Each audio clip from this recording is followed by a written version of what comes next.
সততা রাখেন, আপনি একজন ব্যবসায়ী, আমাদের মুখের দিকে তাকান। আমরা নাওয়া খাওয়া বাদ দিয়ে আপনাদের পেছনে লেগেছি, আপনারা সচেতন হচ্ছেন না। এটা কোন ধরনের কথা? আমাদের মুখের দিকে তাকান, মায়া হয় না আপনাদের?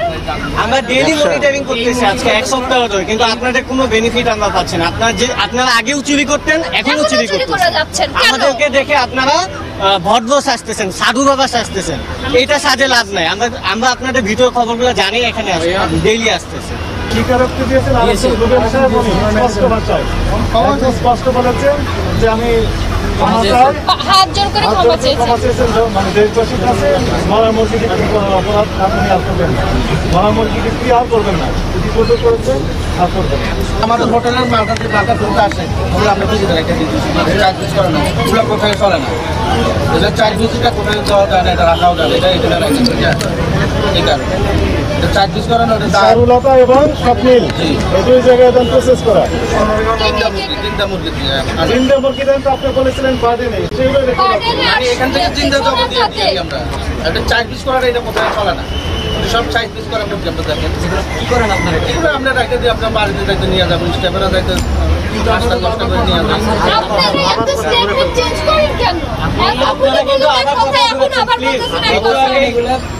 আমরা এখানে সবাই সাক্ষী আছি। আপনার ফ্রিজ তো ওখানে, ফ্রিজের পাতা আছে, ফ্রিজে কেন ভালো লাগছে? 150 কেজি মুরগি বাসায় নিয়ে যান আপনারা। এখানে 150 কেজি মুরগি, আপনি বলতেছেন 150 কেজি নিয়ে যাই। আমরা একটা প্রমাণ পেয়েছি, 150 কেজি সোনালী মুরগি 260 টাকার মুরগি আপনারা বিক্রি করতেছেন 230 টাকায়, 250 টাকা। হ্যাঁ 230 টাকা আপনার বিক্রি করছে, একটা রিসিপ্ট পাইছি। হ্যাঁ, তাহলে কি এখন আপনারা কি বলবেন যে আপনারা এখনো মরা মুরগিটা বিক্রি করতেছেন না? এটা কি আমাদের কাছে সম্পূর্ণ প্রুফ আছে। এটা কোথায় দেয়? এই ওনারা কথায় এই মুরগিটাতে এখন পর্যন্ত স্বীকার করতেছে না, খালি বলতেছে চাবুলতাতে নাকি চাবুলতাতে নাকি তারা জীবিত মুরগি দেয়, কিন্তু আপনার ওনারা বলতেছে চারুলতা এবং স্বপ্নিল দুইটা রেস্টুরেন্টে ওনারা প্রসেস মুরগি দেয়, ওরা লাইভ মুরগি দেয়, হচ্ছে বার্ডেন আর হচ্ছে সোনারগা। আপনারা কি মৃত্যু মুরগি হচ্ছে হোটেলে ইয়ে করতেন, সরবরাহ করতেন? সেটি হচ্ছে যে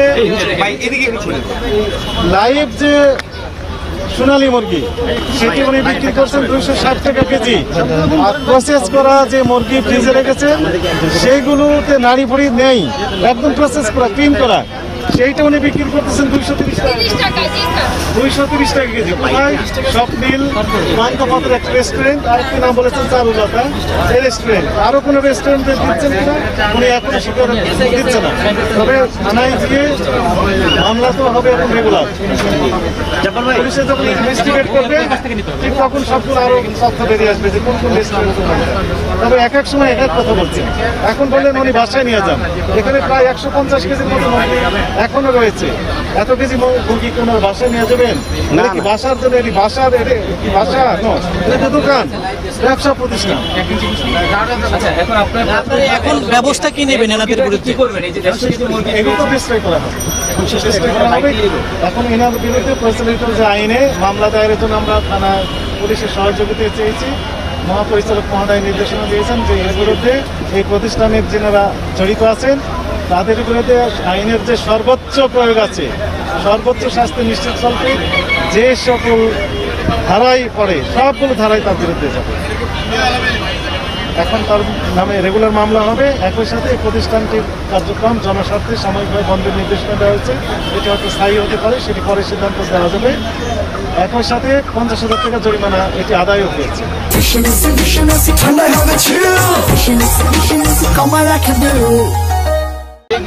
বলছি ঠিক আছে, নিজের ভিতরে সততা রাখেন, আপনি একজন ব্যবসায়ী, আমাদের মুখের দিকে তাকান। আমরা নাওয়া খাওয়া বাদ দিয়ে আপনাদের পেছনে লেগেছি, আপনারা সচেতন হচ্ছেন না। এটা কোন ধরনের কথা?